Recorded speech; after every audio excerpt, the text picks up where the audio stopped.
ऊंची आवाज से बोलो हालेलुया। भजन संहिता 32 उसकी 8 और 9 आयत। मैं पहले 9 पढ़ूंगा फिर 8 पढ़ूंगा। तुम घोड़े और खच्चर के समान ना बनो जो समझ नहीं रखते, उनकी उमंग लगाम और रास से रोकनी पड़ती है, नहीं तो वो तेरे वश में नहीं आने के। अपने पड़ोसी को बोलो घोड़े और खच्चर के समान तुम मत बनो जो समझ नहीं रखते।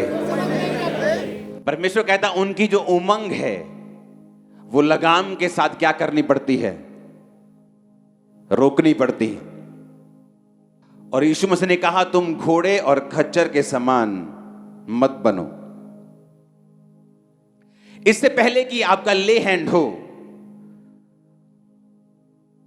और आज आप पवित्र आत्मा से भर के वापस जाएं, एक रुकावट है स्पिरिट में जो आपको दूर करनी है,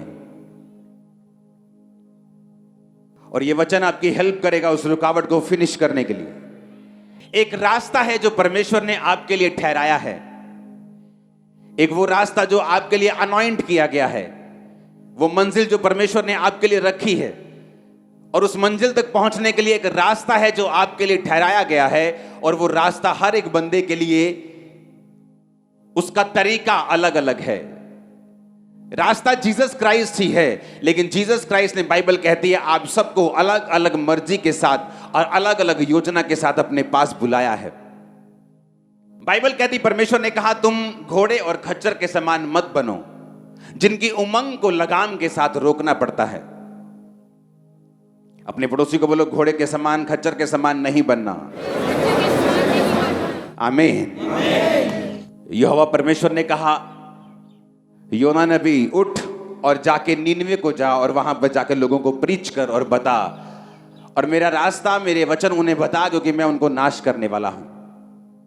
बाइबल कहती योना नबी, उसकी पहली बाप को उसकी पहली आयत को पढ़ेंगे।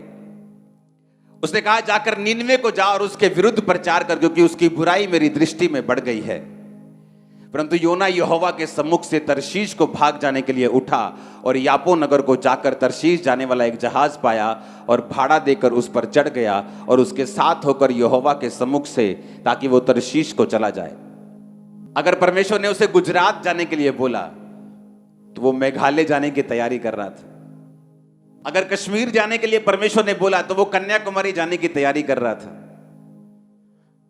और वो परमेश्वर से भागा, और जिस समुद्र में वो सफर कर रहा था उस नाव को, उस समुद्री जहाज को परमेश्वर ने एक लहरों में फंसा के एक तूफान में फंसाया। और जब सब मरने लगे तो सबने चिट्ठी डाली कि ये मुसीबत किस वजह से हम पे आई है, और चिट्ठी योना के नाम की निकली।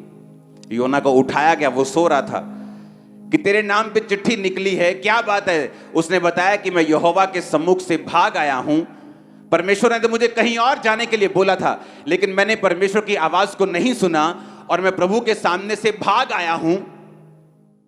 परमेश्वर ने मुझे नीनवे जाकर लोगों को बचाने के लिए बोला था, लेकिन मैं वहां जाना नहीं चाहता था, इसलिए मैं भाग आया हूं। उन्होंने कहा तेरे कारण ये विपत्ति पड़ी। योना ने कहा हाँ मेरे कारण पड़ी है, और अगर तुम मुझे उठाकर समुद्र में फेंक दोगे तो अभी समुद्र की लहरें जो हैं होगी वो शांत हो जाएंगी। और जब उन्होंने योना को फेंका लहरें शांत हुई। बाइबल कहती जब योना डीप समुद्र के अंदर चला गया, जब अंदर भी समुद्र के पहाड़ होते हैं, अंदर भी अगर आपको मालूम हो तो माउंट एवरेस्ट से भी ऊंचा पहाड़ समुद्र के नीचे। तो बाइबल कहती है वो समुद्र के नीचे जब वो मूर्छा खाने लगा, जब वो मरने लगा, तो परमेश्वर ने एक मछली को ठहराया, एक व्हेल ने उसे निगला। और बाइबल कहती वो मछली के पेट में 3 दिन और 3 रात रहा और अंदर से परमेश्वर के पास प्रार्थना करता रहा, क्योंकि उसे मालूम था कि परमेश्वर ने उसे एक और मौका दिया है। और बाइबल कहती परमेश्वर ने फिर मच्छ को उस व्हेल को आज्ञा दी, उसने जाकर उसे किनारे पर उगल दिया। वहां से वो 3 दिन के मार्ग पर उसी नीनवे को गया और उन लोगों को बचाया, प्रीच किया, उन्होंने मन फिराया और सारे के सारे लाखों लोग बचाए गए। जो काम परमेश्वर ने करना था वो हुआ। अब बाइबल कहती जब प्रभु यीशु मसीह ने योना के बारे में बोला तो परमेश्वर ने कहा जैसे योना 3 दिन रात जल जंतु के पेट में रहा उसी तरह मैं भी हूं। परमेश्वर ने योना नबी के साथ अपनी तुलना किस लिए की? आज कौन सा दिन है जब जीसस क्राइस्ट स्वर्ग पे गए, हाँ क्या बोल के गए थे आपको? आज खड़े होके वचन सुनेंगे। क्या बोल के गए थे कि जाओ क्या करो, सब जातियों को क्या करो? पुराने टाइम में कोई कोई नबी होता था, परमेश्वर जिससे बात करते थे, जिस पर आत्मा उतरता था, वही ब्लेस होता था, वही परमेश्वर को जानता था, पब्लिक शक्ल देखती थी उसकी। और अब खूबसूरती क्या है, परमेश्वर ने कहा जब जीसस क्राइस्ट मर के जी उठे तो अब आपको याजकों के पास जाकर पाप माफ करवाने की जरूरत नहीं, क्योंकि आप खुद एक याजक हैं, खुद एक राजा हैं और हमारा महायाजक प्रभु यीशु मसीह। इस बात को समझे कि नहीं? अब जिस तरह परमेश्वर योना को देखते थे और योना को देखकर बोलते थे कि योना मैं ये चाहता हूं कि वो देश बचाया जाए, क्योंकि उनको किसी चीज की नॉलेज नहीं है, वो पाप में तो हैं, लेकिन अगर तू जाएगा तो वो उन्हें प्रीच करेगा तो वो लोग बच जाएंगे योना। और योना थोड़ा ड्रामा करके गया, लेकिन गया जरूर। मैं आपको इसलिए ये बात बता रहा हूं क्योंकि जब परमेश्वर भविष्यद्वक्ताओं को कोई बात बोलता था तो परमेश्वर जब वो बात को नहीं सुनते थे तो लगाम के साथ, जब घोड़ा मुड़ता नहीं इशारे में तो क्या करनी लगाम खींचनी पड़ती उसकी। और लगाम कहां होती उसकी? नाक के अंदर। जब लगाम खींचते हैं तो नाक में चोट लगती है, उसको दर्द होता है नाक के अंदर। उस दर्द से बचने के लिए फिर वो लगाम की बात को सुनता है और जहां लगाम बोलती है फिर वो वहां जाता है। परमेश्वर ने कहा तुम घोड़े मत बनो, कि जब मैं तुमको बोल रहा हूं, क्योंकि अब योना का टाइम चला गया, अब तुम सब योना नबी हो, तुम सब पतरस हो, तुम सब पौलुस हो, तुम सब प्रेरित हो, तुम सब चेले हो, तुम सब विश्वासी हो। आमीन ऊंचे वाला चाहिए चर्च। अब ध्यान से समझना है क्यों तुम मुश्किल में हो, क्यों तुम ट्रबल में हो, क्यों लोग शराब के नीचे हैं, क्यों उनकी लाइफ में वो नहीं है जो होना चाहिए। क्यों? क्योंकि परमेश्वर की बात को तुम समझे नहीं। उसने कहा योना जा और लोगों को बचा। मैं ये बात पूछना चाहता हूं, जब यीशु मसीह आज के दिन स्वर्ग पे गए थे तो आपको कौन सी बात बोलकर गए थे? कौन सी बात बोल के गए थे? क्या बोल के गए थे? बोलो ऊंची आवाज में। ऊंची नहीं आई आवाज, बोलो क्या बोल के गए थे? बोलो जाओ। क्या बोल के गए थे? अब पूछो अपने पड़ोसी को तुम जाते हो कि नहीं? तुम जाते हो लेकिन अपना राज्य स्थापित करने के लिए, कुछ अपना फायदा ढूंढने के लिए। तुम जाते हो लेकिन सिर्फ फॉरेन वाले लोगों के पास ताकि तुम्हें वीजा मिल जाए। तुम जाते हो सिर्फ अमीरों के पास, तुम जाते हो सिर्फ अपने स्वार्थ के लिए। उसने कहा जाओ और सुसमाचार सुनाओ। आज कलीसिया बीमारियों में और श्रापों में नहीं होती अगर उसने परमेश्वर की इस आज्ञा को पूरा कर दिया होता तो। जब योना ने परमेश्वर की आज्ञा पूरी नहीं की तो परमेश्वर ने क्या किया? लगाम खींची के नहीं? वो मौत के मुंह में गया, पूरी ड्रामेबाजी वहां पे चली। उसी तरह से बाइबल कहती है जब आप लोग परमेश्वर की आज्ञाओं को नहीं सुनते और जो सीधा रास्ता परमेश्वर ने आपके लिए ठहराया है आप उस पर नहीं चलते, फिर वो लगाम को खींचता है। हम इमोशनल ट्रबल में चले जाते हैं, हस्बैंड में प्रॉब्लम शुरू हो जाती, वाइफ में प्रॉब्लम शुरू हो जाती, बच्चों में प्रॉब्लम शुरू हो जाती, फाइनेंस बिगड़ना शुरू हो जाता है, सेहत खराब होनी शुरू हो जाती। हम सोचते हमने क्या नहीं किया, क्या गलती हो गई हमसे, क्योंकि बाइबल कहती है आप लोग सुसमाचार सुनाने के लिए चुने गए हो। परमेश्वर की रूहों को बचाने की इच्छा आज भी वैसी है, बल्कि और बढ़ चुकी है। उसने योना को कहा जा और लोगों को बचा, और अब यीशु मसीह आपको कुछ बोल के गए हैं जो आप भूल गए हो। हमें लगता है मुझे बेबी चाहिए, मुझे चर्च जाना है, मुझे बरकत चाहिए, मुझे चर्च जाना है। ये तो बहाना है चर्च आने का। उसका असली मकसद है आप लोग रूहों को बचाओ, क्योंकि उसने कहा जाओ और सुसमाचार सुनाओ, सब जातियों के लोगों को चेला बनाओ, सब बातें उन्हें मानना सिखाओ, और देखो जगत के अंत तक मैं तुम्हारे साथ हूं। लेकिन मैं वही पूछ रहा हूं, जब योना नहीं गया तो परमेश्वर को लगाम लगानी पड़ी। जब आप नहीं जाएंगे तो फिर वो क्या करेगा? लगाम लगाएगा। यह लगाम मेरी लाइफ में लगी रही। मसीह के शुरुआती दिनों में मेरा मकसद सिर्फ चंगियाई पाना था। ये कहीं ना कहीं से रोजे रख के, प्रेयर करवा के, क्रूसेड करवा के मैं हील हो जाऊं, लेकिन मेरा मकसद वो नहीं था जो परमेश्वर ने जिसके लिए मुझे बुलाया था, रूहों को बचाना। जब मेरा मकसद सेट हो गया, मुझे मालूम हो गया कि मैं असल मेरा काम रूहों को बचाना है, मेरी प्रॉब्लम्स जा चुकी थी, फिनिश हो चुकी थी। आज वो दिन है जब प्रभु यीशु मसीह ने आपको बोला था कि जाओ, योना की तरह बोला था जाओ। जीसस ने बोला तो कहीं और है, लेकिन आप कहीं और गए। तो यीशु मसीह ने हर एक के लिए मगरमच्छ या मछली नहीं ठहराई, वो लगाम खींचता है आप सबकी अलग अलग तरीकों के साथ। और जो आत्मिक जन होता है वो उस लगाम को समझता है कि क्यों मेरी लाइफ में ये प्रॉब्लम है। उसने अब्राहम की ओर देखा, और अब्राहम की ओर देखकर उसने क्या देखा कि अब्राहम एक समय था जब मुझसे प्यार करता था सबसे अधिक, लेकिन एक समय आ चुका है जब अब्राहम अपने बेटे से मुझसे भी ज्यादा प्यार करने लगा है। और परमेश्वर ने उसकी लगाम खींची और कहा, अब्राहम, अब्राहम, अपने बेटे को जिससे तू प्यार करता है मेरे लिए बलि कर दे।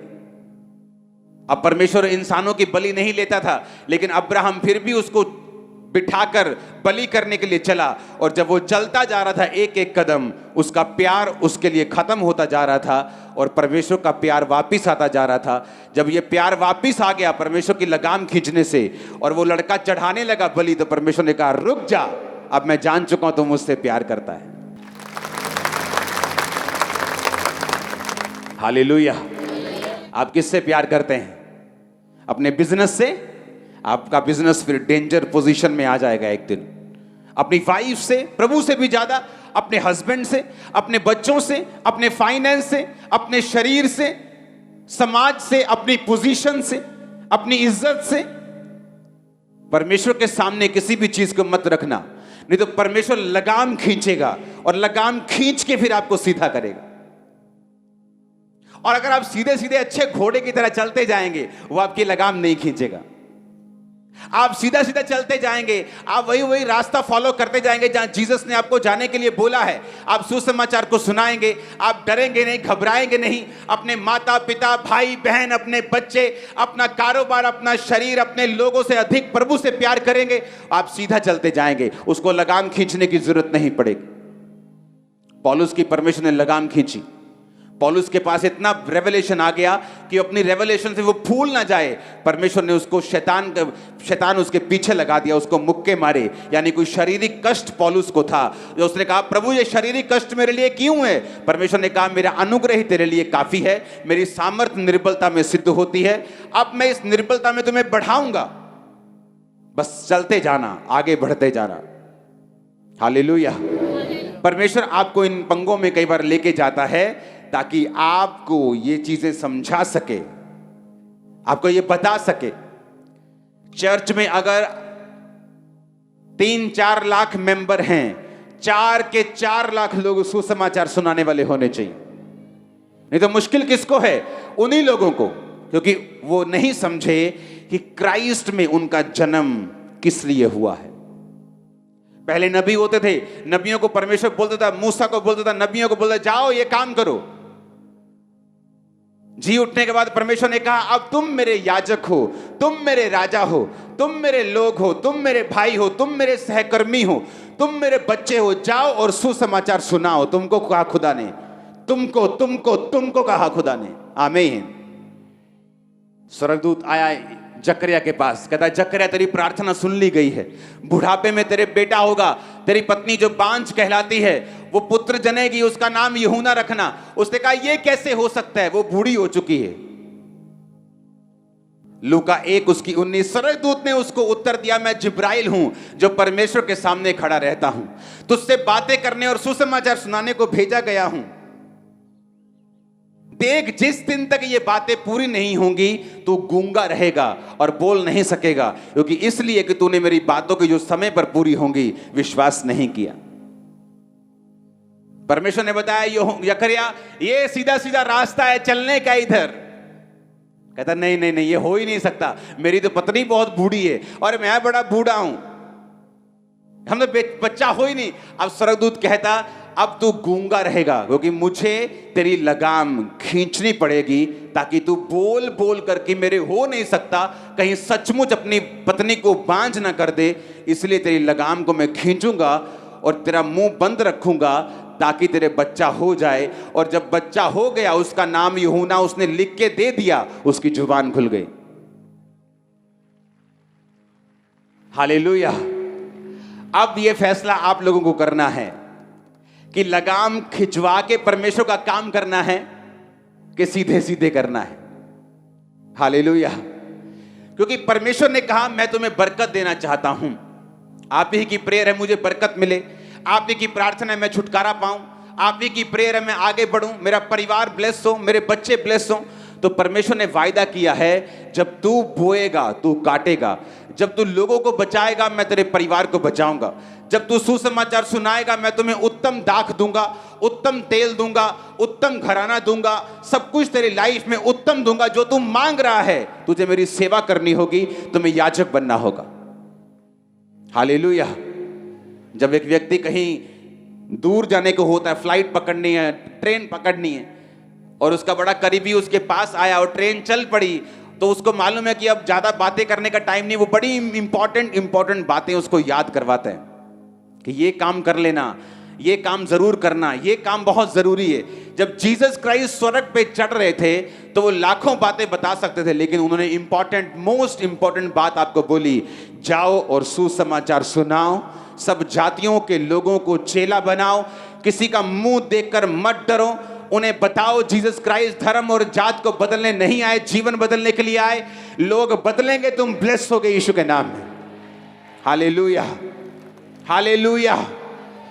अपने पड़ोसी को बोलो, तुम घोड़े और खच्चर के समान मत बनो। आमीन। अब आप इस बात को समझेंगे कि परमेश्वर ने योना को छोड़ा नहीं और लगाम के साथ उसको खींच के लेके आए। आप भूल जाओ आप लाखों खड़े हो, आप सोचो खुदा आपसे बात कर रहा है सिर्फ, और ये सोचो कि आपको परमेश्वर ने एक मकसद दिया है, अपने पास बुलाने का एक कारण है। वो कारण है लोगों को बचाना, रूहों को बचाना, मरे मरते हुए नशे वाले लोगों को बचाना, उनको यीशु मसीह के बारे में बताना, स्वर्ग राज्य का वारिस बनाना।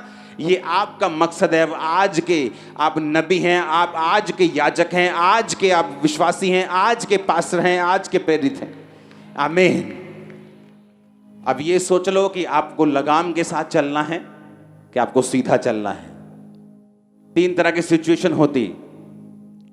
कई लोग होते हैं वो लगाम के साथ नहीं चलना चाहते, उनको मालूम है कि मैं जो खुदा की बात से इधर उधर होऊंगा तो वो फिर से मुझे खींच के लेके आएगा, मुझे दुख होगा, दर्द होगा, घूम फिर के फिर वही बोर्ड के नीचे मैं आऊंगा, वही ऊंट पहाड़ के नीचे आएगा। तो इससे अच्छा ये है मैं अच्छी तरह से चलूं। एक वो लोग होते हैं, एक वो लोग होते हैं जो अच्छी तरह से नहीं चलते और परमेश्वर लगाम खींच के, वो आपकी नब्ज को जानता है, उसे मालूम है आप अपने इकलौते बेटे से बहुत प्यार करते हो, वो जानता है कि आप अपने हस्बैंड से, अपने बिजनेस से बड़ा प्यार करते हो। फिर वो उन चीजों को खींचने की कोशिश करता है, वो खींचता है आपको ताकि आप लोग समझें कि मुझे पहला स्थान जो है वो परमेश्वर को ही देना है। कितने मेरी बात समझ रहे हैं? फिर तीसरे तरह के लोग वो होते हैं जो इन चिन्हों के कारण भी नहीं समझते और परमेश्वर से दूर होते जाते हैं। इन चिन्हों के द्वारा भी वो नहीं समझते कि परमेश्वर हमारी लाइफ से क्या चाहता है, और फिर वो हेल के लिए, वो नरक के लिए तैयार होते हैं, जो उनके लिए और शैतान के दूतों के लिए तैयार किया गया है। क्योंकि परमेश्वर जबरदस्ती नहीं करता, वो एक लेवल तक आपको समझाने की कोशिश करता है। जब वो देख लेता है वो उस लेवल से नहीं समझते, वो आपको छोड़ देता है। और सुना मेरी बात, जब आपकी लाइफ डेडिकेट हो जाएगी क्रिश्चियन कामों के लिए, सुसमाचार के लिए, आपको मालूम है कि मेरी लाइफ समर्पित हो रही है, वो आपको चंगा भी कर देगा, आपके हस्बैंड को भी चेंज कर देगा, वाइफ को भी कर देगा, बच्चों के दिमाग को चेंज कर देगा, फाइनेंस को भी बदल देगा। वो सारी सिचुएशन चेंज हो जाएगी यीशु के नाम में। आप देखेंगे हर वो सिचुएशन जो आपको तंग करती आई वो फिनिश होगी और शैतान के सारी योजनाएं नाश होंगी। आप देखेंगे अपनी लाइफ में दुश्मन शर्मिंदा होंगे, आपके सामने मेज बिछा होगा, लाइफ की हर बेस्ट वस्तु उसके ऊपर होगी। आमीन, आमीन। अब डिसीजन आपके हाथ में है, आपको लगाम के साथ चलना है। हर टाइम की वो आपकी लगाम खींचे आपको निराश करे और फिर आप सीधे रास्ते पे चलें, कि आपको सीधा ही सीधा सीधा चलना है, ये आपने फैसला करना है। भागना मत। एक बड़ी बरकत है आपके परिवार के लिए रखी, आपके लिए रखी। भागना मत। जब फौजी जाता है ना, सामने दुश्मन होता है, उसे मालूम हो ये बड़ा है कि छोटा है, वो भागता नहीं। उसे मालूम है पीछे मुड़ूंगा तो मौत भी है और बेइज्जती भी। अब आगे बढ़ना है, दैट्स इट। घर वालों को याद ज्यादा करूंगा तो ना उनके काम आऊंगा, ना अपने दुश्मन को मार पाऊंगा। एक ही जगह कंसंट्रेशन के साथ वो करता है, जीतता है और वापिस आता है। घर पे स्वागत भी होता है, सरकार भी स्वागत करती, देश भी स्वागत करता है। आमीन।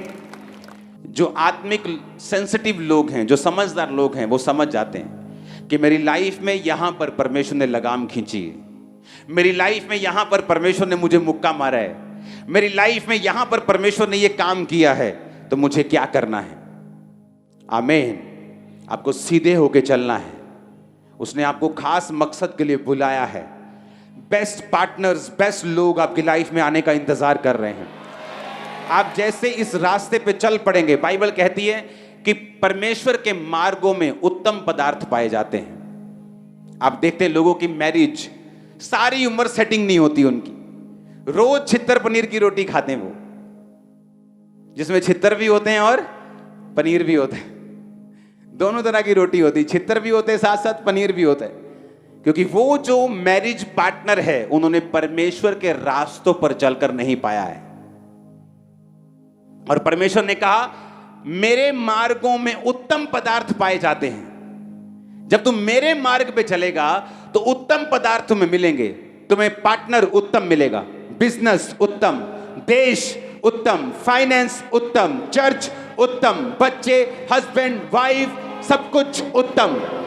लेकिन उसने एक और कंडीशन रखी है, कहता मेरा रास्ता कैसा है, तंग है, संकरा है, तंग है, मुश्किल से तुम्हें जाना पड़ेगा और थोड़े हैं जो इसे पाते हैं। लेकिन दूसरा रास्ता खुला है, व्यभिचार का रास्ता ओपन है, और बहुत होंगे जो उस रास्ते पे चलेंगे। लेकिन तंग रास्ते पे उसने कहा बहुत थोड़े हैं जो इस रास्ते पे चलेंगे। और उत्तम पदार्थ अगर किसी ने पाए हैं तो तंग रास्तों में पाए हैं। हालेलुया। जस्ट आपको परमेश्वर को बोलना है, परमेश्वर मैं तेरे काम करने के लिए तैयार हूं। मैं वो बंदी नहीं हूंगा जिसकी लगाम खींचनी पड़े। मैं सीधा सीधा तेरे रास्तों पे चलूंगा, सीधा सीधा तेरे रास्तों पे चलूंगी। आमीन, आमीन। आप डॉक्टर हैं, डॉक्टर बनना चाहते हैं, आप भी ये प्रार्थना कर सकते हैं। आप इंजीनियर हैं या बनना चाहते हैं, आप भी ये प्रेयर कर सकते हैं। आप पॉलिटिशियन हैं या बनना चाहते हैं, आप भी ये प्रेयर कर सकते हैं। आप पास्टर हैं, आप कोई भी हैं, परमेश्वर की सेवा सबके लिए है। मैं सारा दिन डॉक्टर से बात नहीं करता हूं, मैं डॉक्टर नहीं हूं, मैं हॉस्पिटल में नहीं रहता हूं। तो डॉक्टर डॉक्टर को बचाएगा, नर्स नर्स को बचाएगी, लेबर लेबर को बचाएगी, बिजनेसमैन बिजनेसमैन को बचाएगा। कितने मेरी बात को समझ रहे हैं? तो हर एक बंदा ये बोले, खुदावंद मैं तेरे नाम की गवाही दूंगा, मैं तेरे नाम का प्रचार करूंगा। जो आज के दिन तूने 2000 साल पहले कहा था कि जाओ और सुसमाचार सुनाओ, सब जातियों के लोगों को चेला बनाओ, मैं इस वचन को पूरा करूंगा। आमीन, आमीन। और बाइबल कहती है जब उन लोगों ने मन फिराया तो परमेश्वर आनंदित हुआ। वो नहीं चाहता कोई भी नाश हो। लोग बोलते परमेश्वर कहां है? जब हॉस्पिटल में लोग मरते हैं, जब उनके इकलौते बच्चे मर जाते हैं, जब उनके हस्बैंड जवानी में वाइफ्स मर जाती हैं, तो बोलते हैं कि परमेश्वर कहां है? अरे परमेश्वर ने उसे नहीं किया। बाइबल कहती शैतान घात करने के लिए और नष्ट करने के लिए आया। आप जब मैसेज देंगे जीसस क्राइस्ट का कि वो धर्म और जात को बदलने नहीं आया, वो जीवन बदलने के लिए आया, और आप जाएंगे हॉस्पिटल्स में, जाएंगे मॉल्स में, जाएंगे लोगों के घरों में, रिश्तेदारों में आप जाएंगे, तो आप ये मैसेज देंगे और खुदा इसकी बरकत आपको देगा। मत सोचो आपको खड़े खड़े बरकत मिलेगी। मैंने कलीसियाओं में लोगों को 40-40 साल जाते देखा है, ना तो उनकी बीमारियां गई हैं, ना तो उनकी मुश्किलें गई हैं, ना उनके परिवार बदले, जो कुछ है वही है। क्यों? क्योंकि वो सेवा में नहीं है। ना ही उनका पास्टर उनको चैलेंज करता है, ना ही उनकी चर्च उनको चैलेंज करती है सेवा के लिए, क्योंकि वो खुद चर्च होके सेवा में नहीं। हालेलुया। हम एक सीरियस बिजनेस में हैं जो खुदा ने हमें दिया है। वो पैसे कमाने का बिजनेस है, रूहें कमाने का बिजनेस। उसने कहा मैं तुम्हें रूहों को पकड़ने वाला बनाऊंगा, मनुष्यों को पकड़ने वाला बनाऊंगा। इस साल के अंत में आपका रिपोर्ट कार्ड जब मांगा जाएगा, जो हर क्रिसमस पे आपसे मांगा जाता है कि कितनी रूहें बचाई हैं पूरा साल, तब शर्मिंदा होकर आंखें नीचे करके, हाथ नीचे करके खड़े होने की जरूरत नहीं। आपसे काम करना शुरू करो। जून चढ़ने वाला है, सबसे गर्म महीना चढ़ने वाला है। आत्मा में सबसे गर्म हो जाओ, शैतान पर हथौड़े मारो, उसे लोगों से निकालो। आपके घरों से परमेश्वर निकाल देगा उसे। वो आपके घरों से क्यों नहीं गया? क्योंकि आपने लोगों से उसे कभी नहीं निकाला। आपने चैलेंज कभी लिया ही नहीं, आपने कभी चुनौती ली नहीं, आपने कभी परमेश्वर के वचन को सीरियसली लिया ही नहीं। इससे पता चलता है कि अगर हम ये वचन को भी सीरियस नहीं लेते तो हीलिंग के वचन को भी अपनी लाइफ में पूरा होते हुए कैसे मानेंगे? कैसे विश्वास करेंगे वो चंगा करता है? कैसे विश्वास करेंगे वो छुड़ाता है? कैसे विश्वास करेंगे वो धर्मी का वंश बचाया जाएगा, वो हमारे बच्चों को बचाएगा, अगर हम उसके एक वचन को पूरा नहीं करते तो? आप घरों में काम करते हैं, आप बॉस हैं, आप छोटे हैं, आप बड़े हैं, कोई मायने नहीं करता। जस्ट बोलो। और उसने कहा तुम्हें बोलना नहीं आता तो भी परवाह मत करना, मेरा आत्मा तुम्हें बताएगा क्या बोलना है, मेरा आत्मा तेरे साथ होगा। मैं आपको एक ऐसा रास्ता बता रहा हूं जो आपको जल्दी आशीष की ओर ले जाएगा, जल्दी आपको बरकत दे देगा। आमीन, आमीन। क्योंकि लोग इसे सीरियसली नहीं लेते। आप मोस्टली जाके लोगों की लाइफ देखो जो बहुत पुराने टाइम से परमेश्वर को मानते हैं, कोई फर्क नहीं उनमें और अविश्वासियों में। उनके घरों में भी वही चिक चिक मिच मिच चल रही जो उनके घरों में चल रही। क्यों? वचन को सीरियसली लिया नहीं। उन्हें लगता है कि यीशु मसीह तो हमारा ही है, हम तो पुराने ईसाई हैं, हम तो 20 साल से प्रभु में हैं। लेकिन क्या करेगा 20 साल से प्रभु में रहना अगर आपने एक भी रूह को बचाया नहीं? आप एक साल में 10 रूहों को भी बचा नहीं पाते तो क्या फायदा उस क्रिश्चियन होने का? जीसस ने कहा जाओ और सुसमाचार सुनाओ, सब जातियों के लोगों को चेला बनाओ, सब बातें मानना सिखाओ, और देखो जगत के अंत तक मैं तुम्हारे साथ हूं। आप पूरा करेंगे इस वचन को? आप भूल जाओ आप लाखों की तादाद में हो। आप सोचो कि यहोवा परमेश्वर योना से बात कर रहा है दोबारा। आप ये सोच लो। आप भूल जाओ मैं आप सबसे बात कर रहा हूं। आप अपने आप को सोचो कि परमेश्वर आपको कह रहा है जा और स्टार्ट कर मेरा काम। बहुत लोगों को लगता है कि काम स्टार्ट करने के लिए मुझे चर्च खोलनी पड़ेगी। अरे चर्च में कहां रूहें बचती लोगों के पास? चर्च तो उनके बेचारे लोग नहीं आते उनके पास। चर्च में नहीं, बाहर जाओ, मोहल्लों में जाओ, नगरों में जाओ, चौकों में, बाजारों में जाओ, रेलवे स्टेशन पे जाओ, वहां बचाओ रूहों को जहां जरूरत है। आमीन, हालेलुया, हालेलुया। कॉलेजेस के बाहर जाओ, स्कूल्स के बाहर जाओ, वहां जाओ, बताओ। आप देखेंगे लोगों को जरूरत है। नशों में मर रहे हैं लोग, बाप के साथ बनती नहीं, मां के साथ बनती नहीं, गालियां निकालते सारा दिन, नशा बेचते हैं। क्यों? क्योंकि परमेश्वर से दूर है। कारण कौन है? कारण कलीसिया है। कारण वो लोग हैं जिन्होंने कलीसियाओं को बोझ नहीं दिया कि अगर आप काम नहीं करेंगे परमेश्वर का तो काम नहीं होगा। वो कर सकता है अकेला लेकिन करेगा नहीं, उसको आपकी जरूरत है। आज जब आप इस बोझ को लेके जाएंगे यहां से, एक खुदावंद के सामने एक वायदा कर लो कि परमेश्वर मैं अकेला चर्च नहीं आऊंगा, साथ लेके आऊंगा, गाड़ियों को लेके आऊंगा, ये तो अपने साथ किसी को लेके आऊंगा। मैं अकेला नहीं बचूंगा, मैं लोगों को बचाऊंगा। फिर देखो जो काम फंसा हुआ है वो कैसे निकलता है, जो स्ट्रेस में लाइफ बीत रही है वो कैसे खुदावंद उसे फ्री करता है। पवित्र आत्मा की अग्नि को रिसीव करने के लिए तैयार हो जाओ। वो आप पर आएगी, आपके बच्चों पे, यूथ पे, छोटों और बड़ों सब पे आएगी, बुजुर्गों पे आएगी, छोटों पे आएगी। इन जीसस नेम आमीन। चाहे बरकत आपकी है। टाइम आ चुका है अपनी डेस्टिनी को चेंज करने का, हाई लेवल पे जाने का, और वो आपको लेके जाएगा। दुनिया के बेस्ट प्लेसेस आपके लिए रचे गए, बनाए गए, बेस्ट जगह है, बेस्ट चीजें आपके लिए बनाई गई। जैसे आप शुरू करेंगे ये आपके कदमों में होंगी। आमीन। ऊंचे वाला चाहिए चर्च। उठा अपने हाथों को। Thank you Jesus. हमारे YouTube चैनल को सब्सक्राइब करें ताकि आप परमेश्वर के गहरे वेदों को जान सकें कि कैसे आप परमेश्वर में बढ़ सकते हैं, कैसे आप दुष्ट आत्माओं से, नशों से, बीमारियों से और वंशों के श्रापों से आजाद हो सकते हैं।